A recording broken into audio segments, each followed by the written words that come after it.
ಕೃಷ್ಣರಾಜ ಜಲಾಶಯಕ್ಕೆ ಅಡಿಗಲ್ಲು ಹಾಕಿದ ಟಿಪ್ಪು ಸುಲ್ತಾನ್ ಎಂಬ ಸಮಾಜ ಕಲ್ಯಾಣ ಇಲಾಖೆ ಸಚಿವ ಡಾಕ್ಟರ್ ಎಚ್.ಸಿ. ಮಹದೇವಪ್ಪ ಅವರ ಹೇಳಿಕೆ ಸಾಕಷ್ಟು ಚರ್ಚೆಗೆ ಗ್ರಸ್ತವಾಗಿತ್ತು.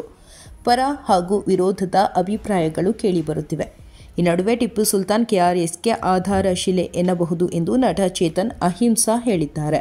ಈ ಕುರಿತು ಸಾಮಾಜಿಕ ಜಾಲತಾಣ ಎಕ್ಸ್ನಲ್ಲಿ ಅವರು ಮಾಹಿತಿ ಹಂಚಿಕೊಂಡಿದ್ದು, ಮೈಸೂರು ಮೂಲದ ಟಿಪ್ಪು ಸಂಶೋಧಕ ಪ್ರೊಫೆಸರ್ ಗುರುಸಿದ್ದಯ್ಯ ಅವರ ಮಾತುಗಳ ಪ್ರಕಾರ ಶಾಸನಗಳ ಆಧಾರದಲ್ಲಿ ಟಿಪ್ಪು ಸುಲ್ತಾನ್ ಇವತ್ತಿನ ಕೆಆರ್ಎಸ್ ಅಣೆಕಟ್ಟು ಇರುವ ಸ್ಥಳದಲ್ಲೇ ಬಳಿ ಅಣೆಕಟ್ಟು ಕಟ್ಟುವ ಉದ್ದೇಶ ಹೊಂದಿದ್ರು ಅನ್ನೋದು ಗೊತ್ತಾಗುತ್ತಿದೆ ಎಂದರು.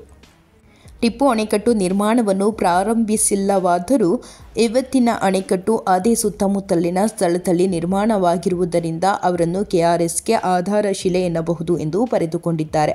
ಮಂಡ್ಯದ ಶ್ರೀರಂಗಪಟ್ಟಣದಲ್ಲಿ ನಡೆದ ರಾಜಶ್ರೀ ನಾಲ್ವಡಿ ಕೃಷ್ಣರಾಜ ಒಡೆಯರ್ ಅವರ ಪುಣ್ಯ ಸ್ಮರಣೆ ಕಾರ್ಯಕ್ರಮದಲ್ಲಿ ಮಾತನಾಡಿದ ಸಚಿವ ಎಚ್.ಸಿ. ಮಹದೇವಪ್ಪ, ಕೃಷ್ಣರಾಜಸಾಗರ ಅಣೆಕಟ್ಟಿಗೆ ಮೊದಲು ಅಡಿಗಲ್ಲು ಹಾಕಿದ್ದು ಟಿಪ್ಪು ಸುಲ್ತಾನ್ ಎಂಬ ಹೇಳಿಕೆ ವಿವಾದಕ್ಕೆ ಗುರಿಯಾಗಿದೆ.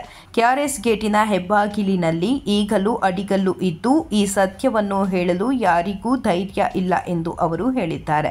ಈ ಹಿಂದೆ ಮೈಸೂರು ವಿಮಾನ ನಿಲ್ದಾಣಕ್ಕೆ ಟಿಪ್ಪು ಸುಲ್ತಾನ್ ಹೆಸರಿಡುವುದರಲ್ಲಿ ತಪ್ಪೇನಿಲ್ಲ ಎಂದು ಚೇತನ್ ಅಹಿಂಸಾ ಹೇಳಿದ್ದರು.